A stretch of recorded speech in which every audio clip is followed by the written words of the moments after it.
Welcome back to Friday with Mr. B, and we're talking about that mindset, poverty mindset, slavery mindset. I'm going to give you two examples, and Mr. B, you can take us through this. I remember about 10 years ago when I was in Kibra, a young man trying to really survive, and there were NGOs all over the place.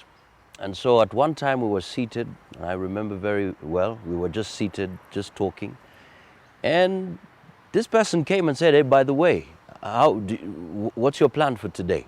I have some t-shirts here, just put them on, and by the way, we'll be giving you 50 bob, all of you. All you have to do is just go to KICC and sit there from morning to evening, but you have your 50 bob. Do you know, we grabbed the shirts, we were given our 50 bob. Of course, the 50 bob was to be given after the event. So we walked actually all the way to KICC. Up to now, I can't even remember what we were talking about at KICC. We were just out there. That's the reality. Second scenario, Mr. Biden, we've been in the forefront of fighting drug abuse in this country. We started a movement called Mothers Against Drug Abuse. And I remember the first time when we went to one particular county, I won't mention, and when we got there, we met the mothers and we explained that our young people are dying. And as we were talking, we were told, yeah, it's a good deal, but where is our sitting allowance? And we're thinking, we're here to help our young people, and you're asking us for sitting allowance. So there's that slavery, poverty mentality. How can we handle this? I think you are giving it a very good name. It is pure, straightforward, it's corruption. It's corruption. Yeah. Because NGO want to show, our meeting was very well attended. Many people committed. Many people came, committed. But they know people will not come. Because probably what they are doing also themselves is to use that forum not so much to bring about transformation or change or development, but as a way of getting money, eating money, the word eating. You take pictures of the people who came? Take picture. So that's why I call it is really big fraud. Yeah? So these people have become used to that. So when we went ourselves, of course, they betrayed themselves because they said this another. And the truth is that we were going there to see how we can help them rescue young people who are in these drugs and alcohol. And you remember my response was that, first of all, it's wrong to pay people for sitting. I said people should be paid for working. For working, not sitting. Working allowance, not. But even that, we didn't have the money because the worker is yours. It's like I find you cultivating a shamba and I render you some help. And then you are asking me, are you going to pay me money for allowing you to help me? Yeah, it's ridiculous. Absolutely. So that is a culture all the way, yeah? That anything that is happening, it must be part of that eating. This is why when it's all said and done, we must come to ask if this is your mother and you have brought her some money and she has kept under her bed, are you going to come at night and steal it? And you're the one who gave it to her. Yeah. And there is a case of a particular man who was very alcoholic. So he had little money, so he brought to his wife and he put under the pillow so that the following day to buy food. And he woke up very early, he was going to work. and he stole the same money. So the following day, the wife could not buy even food, but she could not even imagine that her husband took the Absolutely. same I mean, money. he's the one who gave it to So her. it makes you feel funny, but that's what we have been doing. And so that culture, NGOs, where there are many, even the creation of those NGOs is done by, say, the big body that is giving money. Let's assume now you are given money for you to reduce insecurity. So you create those small NGOs to help you, but they are NGOs of your friends. So they are the ones you give that money. Or let's say now you are given work to bring down the drug abuse. Then if you are the big NGO, you create small ones because you cannot be in all parts of Kenya. And then you give them the money and they are giving you back certain portion of money. So in such a case, you find NGOs has brought underdevelopment.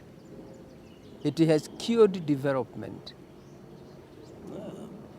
Because if you look, one time somebody in a conference in Uganda involving all these many NGOs, they said the money NGOs have taken are enough to cause huge development in Africa. It was better if this money was given as small loans with very low interest. It could have caused serious and a very, very powerful development in Africa. Because they have spent huge amount of money.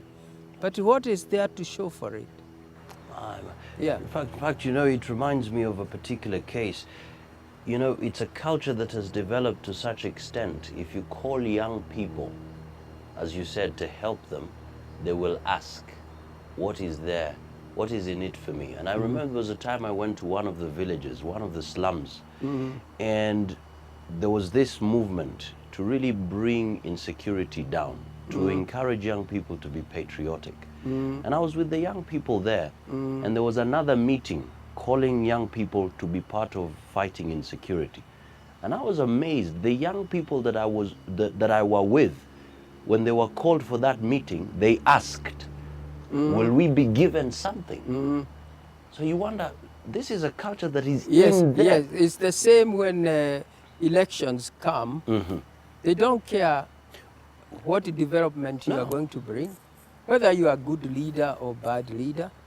They say this opportunity we can get every day 100 shillings to buy the brew they drink. Yeah? And all those members of parliament you found, and we are happy they participated in spilling out these brews. They are the same people who are giving them that money, 100 shillings. So they fuel that culture. They make that culture go on because they feel if you cannot be able to change it, you can just join it. And it is a very, very destructive culture. But the good news is that even young people, they themselves know that that is what will kill the jobs, opportunities for them. And I think if we have positive leadership that says, let's really come together and attack this Goliath. You know, you have to have attitude of David. David, will face it. These are Goliaths, but with very little force, we can slay them. Right. Yeah. We want to wind up and your statement here, because this culture of corruption cuts across the board.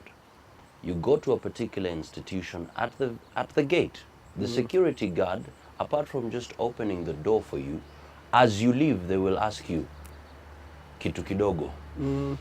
Even the person who gives you direction to a particular place Yes, will yes. still ask you Yes. for kitu kidogo. I've been asked many I times. mean, how do we change that? How do we move as a country that says, you know what, I can help you and you don't have to think about giving me something kitu kidogo? Myself, when they ask, like you put it, I have gone to a place, is opening the gate, and when I'm leaving, kitu kidogo, or my car stalled a bit, and they have come to push, and I ask them, don't you think it's nobler to have something that you can do to help somebody? Just to help somebody. If we are so squeezed of that desire to help somebody, don't you think we have become less human? And they just say, okay, next time.